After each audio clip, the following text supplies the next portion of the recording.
আসসালামু আলাইকুম। আমি প্রশান্ত কুমার বিশ্বাস। কর্মরত আছি ফোর্ট্রেস পরিবারের সাথেই দীর্ঘদিন ধরে। দায়িত্ব পালন করছি uh customer relation and sales ডিপার্টমেন্টে as a assistant general manager হিসেবে। তো আজকে আপনাদেরকে স্বাগতম আমাদের পডকাস্ট পর্বে। আজকে পডকাস্টটি একটু ভিন্ন। আমরা কোনো স্টুডিওতে নই। বরং আমরা আছি এখন আমাদের সদ্য হ্যান্ডওভার দেওয়া প্রজেক্ট জারিন বাই ফোর্ট্রেস।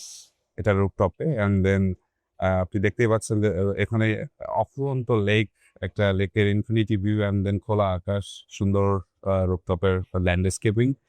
তো এই মুহূর্তে আমাদের সাথে আজকে উপস্থিত আছেন আমাদের খুবই ভালোবাসার এবং প্রিয়জন একজন ব্যক্তি। স্যার কেমন আছেন স্যার?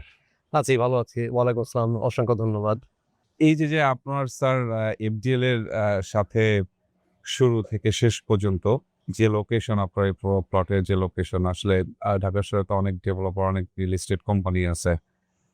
সেই জায়গা থেকে আপনি কেন ফোর্ট্রেসকে বেছে নিয়েছিলেন? হ্যাঁ, এই প্লটটা একটু ইউনিক। এটা সাউথ ফেসিং একটা কর্নার প্লট।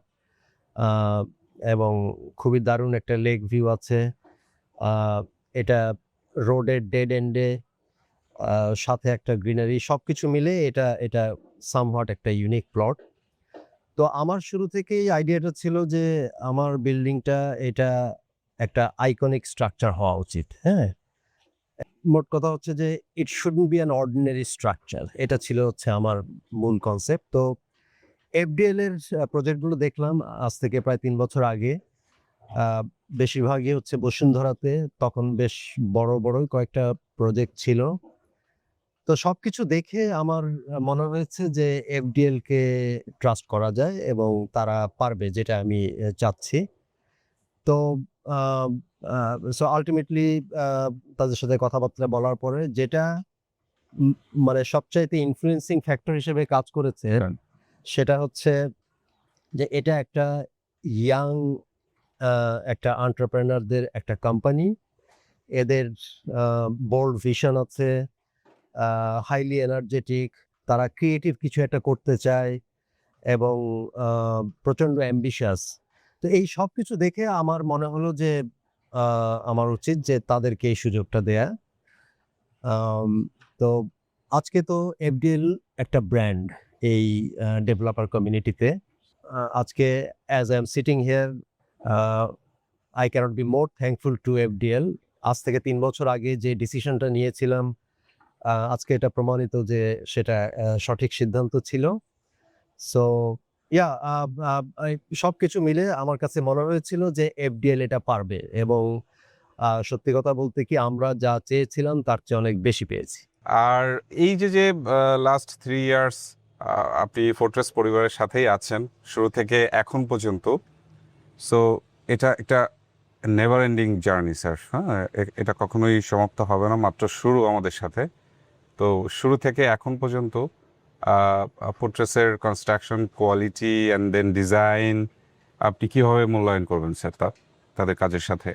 আমি তো চেয়েছিলাম আসলে একটা আইকনিক স্ট্রাকচার, একটা আইকনিক বিল্ডিং এবং এটা সবাই বলেছে যে এটা একটা আইকনিকই হয়েছে এবং আ আমি যদি ডিজাইনের কথা বলি, আ এই প্লটে এই ধরনের লোকেশনে আমার মনে হয় না এর চেয়ে কোনো ডিজাইন আমরা কনসিভ করেছিলাম এর চেয়ে বেটার কোনো। সো আমরা কমপ্লিটলি স্যাটিসফাইড যে ডিজাইনটা হচ্ছে এটার ফ্রন্টের যে ফাসাদ সেটা খুবই উন্নত মানের। নিচে ঢুকলেই একটা প্রিমিয়ার ফিল হয়। আমার ওয়াইফ, আমার মেয়ে তারা তো মানে খুবই পছন্দ করে এটা। সবকিছু মিলে আ তারপরে এই ছাদের যে লেআউট, এখানে আপনার rooftop garden, then family a a gathering এর জন্য যে সুন্দর একটা বসার জায়গা, এটা আবার রাতে মনে হয় যে ফ্লোটিং লাইটিং এর কারণে। Right sir. Then barbecue. তো সবকিছু মিলে ডিজাইনটা অসাম হয়েছে আমি বলব। আর কোয়ালিটি, ফোর্ট্রেসের কোয়ালিটি তো খুবই উন্নত মানের। অনেস্টলি আমার কোনো সুপারভিশনের প্রয়োজন হয় নাই বিকজ আপনারা এটার পেছনে যেভাবে লেগেছিলেন আমার আর এক্সট্রা কোনো ওভারসাইটের প্রয়োজনই হয় নাই। আর বিভিন্ন সময়ে আমার কিছু পরিচিত ইঞ্জিনিয়ার ফ্রেন্ড তারা এসেছিল, তারা সব স্টেজেই তারা দেখে বলেছে no, everything is going fine, so এখানে কোনো কনসার্ন হওয়ার কোনো কিছু নাই। So yeah, we are pretty much happy. আমরা যা চেয়েছিলাম আমরা সেটা পেয়েছি, আলহামদুলিল্লাহ, এভরিথিং ওয়াজ ভেরি ফাইন। খুব অত্যন্ত গুরুত্বপূর্ণ একটা বিষয় জানতে চাই স্যার, সেটা হচ্ছে বাংলাদেশের যে রিয়েল এস্টেট সেক্টরগুলোতে যেটা প্রবলেম ফেস করে অনেক সময় অনেকেই, সব থেকে বড় দুশ্চিন্তার বিষয় যে যখন কেউ প্লট কোনো ডেভেলপার কোম্পানিকে দিতে চায় যে আসলে রাইট টাইমে হ্যান্ড ওভার দেওয়ার মতো ক্যাপাবিলিটি আছে কিনা বা রাইট টাইমে হ্যান্ড ওভার দিতে পারবে কিনা। সো ওই জায়গা থেকে আমাদের ফোর্ট্রেস মেবি এটা 6 মাস আগে আপনাকে হ্যান্ড ওভার দিয়েছে, তো এটা এটা কিভাবে আপনি মূল্যায়ন করেন sir? Honestly I am not that surprise যে এফডিএল এটা 6 মাস আগে হ্যান্ড ওভার দিয়েছে, বিকজ কাজের প্রোগ্রেসটা ওই রকমই ছিল আসলে। কিছু এই লাস্ট মোমেন্টে কিছু একটু দেরি না হলে এটা আরও আগে হয়তো ডেলিভারি হতো। প্রকৃত অর্থে এটা ডেলিভারি হয়েছে 6 মাস 13 দিন আগে। Exactly sir. তো এটা আমার কাছে সারপ্রাইজিং না। আমরা জানতাম এরকম হবে, এবং এই আগে ডেলিভারি হওয়াতে আমি তো প্রথমত I am highly satisfied, but এটাতে আমার আর্থিকভাবে আমি লাভবান হয়েছি। প্লাস আমরা হয়তো সময়ের আগে আমরা এখানে উঠে যেতে পারছি, এবং আমরা এই পরিবেশ যেটা এখানে আছে, আমার ফ্যামিলি তো তারা এগারলি ওয়েট করছে কবে আমরা এখানে এসে উঠি। তো সব কিছু মিলে এটা আলহামদুলিল্লাহ এটা হ্যান্ড ওভার হয়েছে সময়ের আগেই। এফডিএল এর কাজকর্ম আমার কাছে, আমি যেটা দেখেছি, খুবই মেথডিক্যাল এবং তারা বেশ গোছানো সব কিছু নিয়মের মধ্যে, এবং তাদের একটা ম্যানুয়াল আছে, কনস্ট্রাকশন ম্যানুয়াল এসওপির মতো, সেটা তারা ফলো করে। সো হ্যাঁ, এটা খুবই স্যাটিসফাইং যে আমরা আগে হ্যান্ড ওভার পেয়েছি। সবাই এতটা হয়তো লাকি না, অনেক ডেভেলপারই ডিলে হয় তাদের বিভিন্ন কারণে। তো আমি বলবো যে এফডিএল একটা অ্যামেজিং কাজ করেছে। চেয়ারম্যান লুৎফর সাহেব, উনি একজন ভিশনারি ব্যক্তিত্ব, খুবই হাম্বল একজন পার্সোনালিটি। ওনার যে এনার্জি এবং তার যে সততা, এই সব কিছু আমাদেরকে এই প্রজেক্টটা সঠিকভাবে হ্যান্ড ওভার দিতে সহায়ক হয়েছে।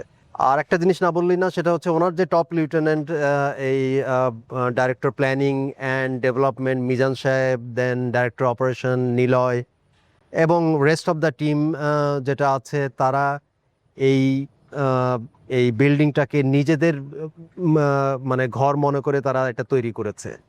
সো যার কারণে আমার খুব একটা ইন্টারভেনশনের প্রয়োজন হয় নাই। আর বিভিন্ন সময় ডিজাইন রিলেটেড কোনো ডিসিশন আমরা জয়েন্টলি নিয়েছি। Communication was always transparent, quick. So yeah, সব কিছু মিলে আমরা আসলে we couldn't have asked something better than this, so we are quite happy. আরেকটা বিষয় জানতে চাইবো, ভ্যালু অ্যাডিং এর বিষয়টা, যে কেন ফোর্ট্রেস থেকে সেটা হোক বাইং, সেটা হোক প্লট ডেভেলপমেন্ট, কতটুকু ভ্যালু অ্যাড করবে ফোর্ট্রেস থেকে যদি কেউ পারচেস করে বা তার প্লটটাকে ডেভেলপ করে। সো আপনি এই জায়গা থেকে কিভাবে মূল্যায়ন করবেন স্যার ফোর্ট্রেসকে? আমার বন্ধুদের সাথে অনেক সময় কথা হয় যে একটা প্লট কি নিজে ডেভেলপ করা উচিত নাকি ডেভেলপারকে দেওয়া উচিত। তো আমি সবসময় বলি যে এটা ডেভেলপারকে দেওয়া উচিত, কারণ একটা বিল্ডিং এটা 100 বছরের জন্য, এটা একটা প্রপার্টি, এটা একটা সন্তানের মতো, তাই না? এটা এটা কোনো সিম্পল বা অর্ডিনারি কিছু হওয়া উচিত না। আর আপনি এই ধরনের একটা ডেভেলপারকে আপনার দেওয়া উচিত যারা এটাকে একটা এক্সট্রা অর্ডিনারি কিছু তৈরি করতে পারবে। তো আমি বলবো যে এফডিএল এর ভ্যালু অ্যাডিশনটা ওই জায়গায় যে তারা এখানে যে বিল্ডিংগুলো তৈরি করছে বা অলরেডি করেছে, সেগুলো ডিস্টিংক্টলি ডিফারেন্ট, এবং এগুলো কোনোটা এক একটা ডিজাইন এক এক রকমের, এবং সবগুলোর ভিতরেই একটা ক্রিয়েটিভিটি আছে, একটা নতুনত্ব আছে। তো সেই অ্যাঙ্গেল থেকে আমি বলবো যে এমন ডেভেলপারকে দেওয়া উচিত যে যারা একটু আউট অফ দ্য বক্স চিন্তা করতে পারে এবং নতুন কিছু সামথিং ক্রিয়েটিভ দিতে পারে। তো সেই অ্যাঙ্গেল থেকে এফডিএল ইজ কোয়াইট পারফেক্ট। এবং আমি আজ থেকে 3 বছর আগে যখন এই ডিসিশনটা নিয়েছিলাম, it was not that easy to take that decision at that time, but আজকে প্রাউডলি বলতে পারি যে এই ডিসিশনটা সঠিক ছিল। হ্যাঁ, এবং ভ্যালু অ্যাডিশন, এফডিএল ভ্যালু অ্যাডিশনটা হচ্ছে ওই জায়গাতে। ডেভেলপার অনেকগুলো আছে এখানে, বাট কারা এটাকে ইউনিক তৈরি করতে পারবে। এফডিএল এর যে লিডারশিপ, এই চেয়ারম্যান এবং তার ডাইরেক্টররা তারা মাঝে মাঝেই চায়না যাচ্ছে, মাঝে মাঝেই সিঙ্গাপুর যাচ্ছে বিভিন্ন নতুন আইডিয়া নেওয়ার জন্য। এই বিল্ডিংয়ের পুরো শাটারিং স্টিল শাটারিং ইউজ করা হয়েছে, এটা পুরোটা ফেয়ার ফেস। তো এগুলোই তো হচ্ছে আসলে ভ্যালু অ্যাডিশন একটা বিল্ডিংয়ের জন্য। একটা বিল্ডিং কমন হবে কেন, 8-10টার মতো হবে কেন? সো সেই অ্যাঙ্গেল থেকে আমি বলবো যে এফডিএল এর কম্পিটিটিভ অ্যাডভান্টেজ হচ্ছে ওই জায়গায় যে তারা ইউনিক কিছু এটা করতে পারে, ভ্যালু অ্যাডেড কিছু এটা করতে পারে। Thank you sir. আরেকটা বিষয়ে আমরা একটু জাস্ট ঘুরে আসবো, আপনার গল্প জারিন কেন নাম, আহ, এর পিছনে কি গল্প আছে যদি একটু শেয়ার করেন, আমরা তাহলে সবাই আচ্ছা, এটা একটু না জানি। আমার জারিন হচ্ছে আমার একমাত্র মেয়ে, ওর নাম জারিন। ও ইউসি ডেনভারে পড়াশোনা করছে, ও মাঝে মাঝে আসে। তো আমার আসলে এই বিল্ডিংটা এটা একটা শুধু ইনভেস্টমেন্টই না, এটা আমার ফ্যামিলি এবং পার্টিকুলারলি আমার মেয়ে জারিন ওর প্রতি একটা উপহারও। হ্যাঁ, তো ওর নামে এটা নামকরণ করা। সে এই বিল্ডিংয়ের প্রত্যেকটা জিনিস তার কাছে পছন্দ, সেই মেজানাইন থেকে শুরু করে গ্রাউন্ড ফ্লোর, তারপরে ব্যালকনিগুলো, এই রুফটপ, ওর সব কিছু এগুলো হচ্ছে খুবই ফেভারিট। এবং একমাত্র মেয়ে যেহেতু ওর নামে এটা, সেই জন্য আমি নামকরণটা করেছি Zarin by Fortress. Thank you sir. না, এটা খুবই অসাধারণ একটা নাম, এবং এই যে লোকেশন আপনারা দেখতেই পাচ্ছেন, যে ভিউ অ্যান্ড দেন নামকরণ অ্যান্ড দেন এটার সাথে কম্বিনেশন, যে ডিজাইনটা সত্যি করে অর্থে মুগ্ধ করার মানে মতো। সব কিছুর পর আমি বলবো যে আলহামদুলিল্লাহ। হ্যাঁ, এটার লোকেশনটা খুবই অসাধারণ, এবং আমি নিজেই জানতাম না যে এটা একটা স্পেশাল লোকেশনে। মানে চেয়ারম্যান সাহেব যেদিন ফোন দিলেন প্রথম, আজ থেকে 3 বছর আগে, তখন মনে হলো যে হ্যাঁ, এটা তো আসলে একটা ইউনিক লোকেশন। Something হ্যাঁ, সবকিছু মিলে লোকেশন, বিল্ডিং কোয়ালিটি, এটার অ্যাস্থেটিক্স, এটার ইউনিকনেস, নামকরণ, আমরা আলহামদুলিল্লাহ আমরা স্যাটিসফাইড, এবং আমরা এর চেয়ে বেশি কিছু আশা করিনি। অনেক অনেক ধন্যবাদ স্যার, আজকে আপনার গুরুত্বপূর্ণ সময় আমাদের সাথে শেয়ার করার জন্য, এবং আপনার পরিবারের প্রতি দোয়া রইল। যেমন সুন্দর লেক, তেমনি করে আপনাদের জীবনটা সুন্দর থাকুক, এখানে খুব দ্রুত উঠে যান। আপনাদেরকে অনেক ধন্যবাদ আমাকে আমন্ত্রণ জানানোর জন্য। আর আমি সবশেষে এটা বলতে চাই যে যাদেরই একটা প্লট আছে, যারা মনে করেন যে প্লটটা একটা মূল্যবান কিছু, তাদের উচিত যে এটা অর্ডিনারি কোনো কাউকে দিয়ে তৈরি করানো উচিত না, বা এটা হেলাফেলা করে তৈরি করানো উচিত না। It should be unique. আমার এই ডিসিশন যে এফডিএলকে দেওয়া, এটাতে ইনফ্লুয়েসড হয়ে আমার আরও বেশ কয়েকজন বন্ধু তাদেরকে দিয়েছে, এবং আজকে তারা সবাই এক বাক্যে তারা স্বীকার করে যে that was a very good decision for them. আপনাদের তো অনেকগুলো প্রজেক্ট এখন আপকামিং, আমি যেটা জানি যে টোটাল 36 প্রজেক্টস, হিউজ নাম্বার। তো প্রত্যেকটা প্রজেক্টই আমি আশা করি যে এর চেয়ে বেটার কিছু হবে।